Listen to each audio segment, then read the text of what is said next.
Hello all, இன்றைக்கி வந்து இட்லிக்கும் சாம்பாருக்கும் ஒரு செம்ம காம்பினேஷனான சாம்பார் தாங்க பார்க்க போகிறோம். செம்ம டேஸ்டியாக இருந்துச்சு. அதுவும் மினி இட்லிக்கு வேறு லெவலில் இருந்துச்சு. வாங்க எப்படி செய்யலான்னு பார்க்கலாம்.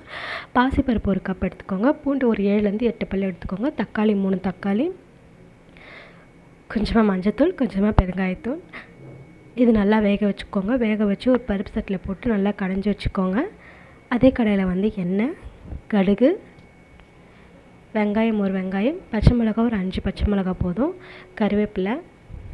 இது நல்லா வதங்கினதும் கடைஞ்சி வச்சுருந்த பருப்பு அதை இதில் ஊற்றிக்கோங்க. புளி கரைசல் கொஞ்சமாக சேர்த்துக்கோங்க. இதோட மேஜிக் இன்க்ரீடியண்ட்டே வந்து என்னென்னா வந்து ரசப்பொடி தூள் தான். இது போட்டதும் சாம்பார் வேறு லெவல் டேஸ்ட்டாக மாறிடுச்சு.